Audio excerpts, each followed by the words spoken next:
little bit twisted and even more sick. The real reason that Prince Harry and Meghan Markle are bringing their children Archie and Lily to the United Kingdom next month is not because they want to have for all this time. It is rather as a PR stunt to unveil their faces to the entire world and start bringing in the moolah. I believe it's an act of desperation. Meghan is impervious to shame.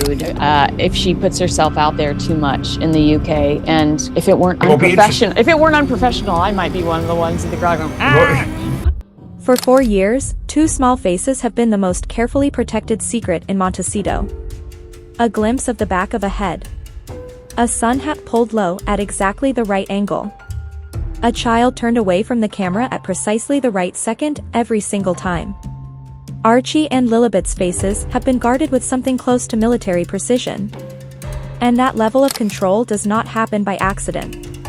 You guard something that tightly because you understand exactly what it is worth, and you are waiting for the moment it is worth the most. All one big game, and I watch people fall for it every time. I will eat my shoe if those children appear at the Invictus Games event alongside Harry. Honestly, I do not believe it. That moment, according to what is now circulating across royal commentary circles, may have just arrived.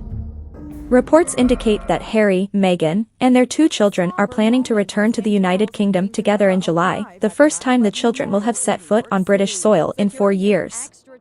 The official reason being given is a countdown event marking 1 year until the Birmingham Invictus Games. A ceremony. A handshake. A photo opportunity. The kind of appearance that, by itself, could realistically have been handled with a video call from a sofa in California in about 90 seconds. So why bring the entire family for an event this small? Why, after 4 years of protecting those 2 faces like state secrets, would Meghan suddenly walk her children through the one country she has reportedly vowed never to set foot in again? The theory taking hold across the royal commentary world this week is blunt, and it is not flattering. Well, I think she's fighting a losing battle with As Ever. Don't forget that Netflix ended their commercial partnership with Meghan to sell the runny spread. It's not even jam, is it? We've got to be accurate about that. And she's in a pickle across the board, really. But no, I think that it demonstrates that both this Harry trip, and Meghan... according to multiple sources who have studied the Sussex media strategy for years, is not a family reunion. It is a launch. And the product is the children. To understand why anyone would even consider this, you have to follow the money, because right now, the financial picture in Montecito is moving in one direction only. Down. The Netflix deal that was supposed to crown Harry and Meghan as Hollywood royalty has been quietly downgraded and ultimately cut loose entirely. The As Ever lifestyle brand reportedly left its former streaming partner sitting on roughly $10 million of unsold stock, product nobody wanted, eventually distributed to staff for free because there was simply no other way to move it. Website traffic for the brand is down by 1/3 over a single 3-month stretch. The speaking engagement fees that once reportedly pulled in $1 million a night have been slashed to a small fraction of that figure across nearly every account. A brand built on grievance, as one observer put it, is a fuel tank with a leak.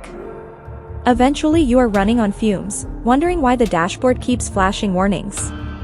And here is the detail that makes the entire picture click into focus. Where does the actual commercial value in this operation come from? Not the jam. Not the tea. Not the candles or the cookbook or the curated Montecito sunshine. It comes from exactly one source. Royalty. The word Duchess is the asset. The closer Meghan stands to an actual palace, the more that single word is worth in the marketplace. Her commercial power has never really come from Hollywood. It comes from the royal connection, the thing that makes people click, buy, argue, defend, criticize, and watch, all at once. So when the checks stop clearing in California, where do you go? You go back to the one shop that still stocks the product you have left to sell. This is not a homecoming. This is restocking the shelves. Which brings us to the children. Because if the theory holds, and the people who have studied this couple's media patterns for years believe that it does, the July trip represents the first full, properly photographed unveiling of Archie and Lilibet to a global press pack that would pay enormous sums for that exact image. The timing gives the strategy away entirely. You do not hide two children's faces for 4 full years and then reveal them in the exact week you desperately need the world's attention back on your brand. That is not coincidence. That is a release date. The cynicism embedded in this theory runs deeper still. Because the logic, if true, is that children become a kind of shield.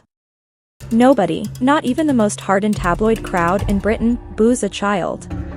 Bringing Archie and Lilibet into public view guarantees, at minimum, that the cameras stay gentle and the headlines stay kind, regardless of how the adults around them are received. And those who have followed Meghan's commercial playbook for years suggest the pattern will not stop at simply revealing the faces. The moment there are photographs, they predict, there will be product. The outfits the children are photographed wearing, available to purchase within days. It is reportedly a concern serious enough that sources close to the palace describe genuine worry on this exact point, a tender family photograph on the front page, with a price tag quietly stitched into the hem. None of this can happen, of course, without permission from the very top. And this is where the story stops being a celebrity narrative and becomes a genuinely consequential royal one. Reports suggest that King Charles himself has opened the door to this visit, a decision that, if accurate, represents the undoing of one of the most significant arrangements ever brokered within the modern monarchy. Back in 2020, the late Queen Elizabeth personally negotiated the terms of what became known as Megxit. The arrangement was specific and uncompromising. Step back from royal duties, and you do not get to be half in and half out. There is no partial membership in the institution. That line was drawn deliberately, in the final years of the Queen's life, to protect the long-term integrity of the monarchy from exactly the kind of arrangement now reportedly being discussed. For the family to visit without full police protection, a position Harry stated explicitly in a BBC interview after losing his legal appeal over UK security arrangements, saying he could not see a world in which he would bring his wife and children back to Britain under current conditions. And yet this same family has reportedly traveled to considerably less stable environments, conflict zones, high-risk regions abroad, without raising the same security objections.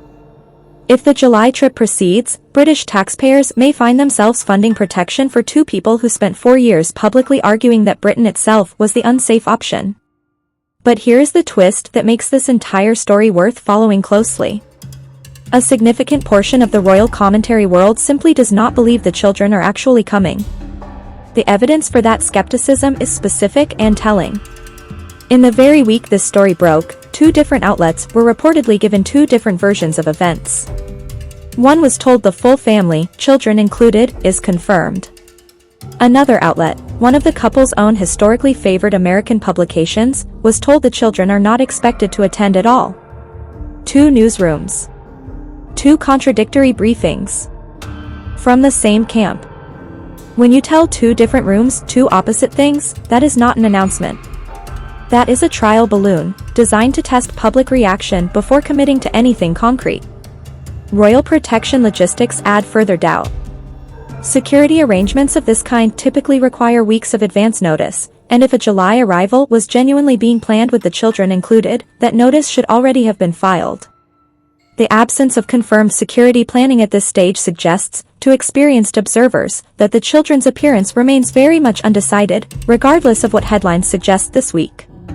Seasoned royal watchers, having watched this exact pattern play out before, most notably during the widely covered Australia tour, where staged moments of public empathy generated headlines about outfits and optics rather than substance, are placing their bets accordingly. The pattern, they suggest, typically goes like this. A grand, emotional announcement generates maximum headlines for about a week. Then, quietly, at the last possible moment, an excuse emerges. The children stay home. The faces stay hidden. The control stays exactly where it has always been. One veteran royal commentator put the skepticism in the starkest possible terms. She said she would eat her own shoe if those 2 children actually appear at the Invictus event in Birmingham. After 4 years of nothing but obscured photographs and carefully angled shadows, it would take real conviction to bet against her. And even if the family does arrive, and the children do appear, there is a deeper truth that nobody in Montecito seems eager to acknowledge publicly. Returning to Britain under these circumstances is not a victory lap. It is an admission. An admission that the Hollywood reinvention never quite delivered what it promised. An admission that the brand needs the institutional weight of the palace considerably more than the palace ever needed the brand. You do not return, hat in hand, to the place you once said had wounded you so badly, unless the place you ran to has quietly stopped returning your calls. Whatever actually unfolds in July, full reveal or quiet last-minute reversal, royal welcome or diplomatic silence, one outcome seems guaranteed regardless. There will be more material. Another chapter for a possible memoir. Another season for a documentary franchise that has shown no signs of running out of subject matter. The family that left as a protest against an institution they said had failed them appears to be returning, by every available indication, as a product. And the only thing left in their commercial inventory worth selling may be the very thing they spent 4 years insisting they were protecting at all costs.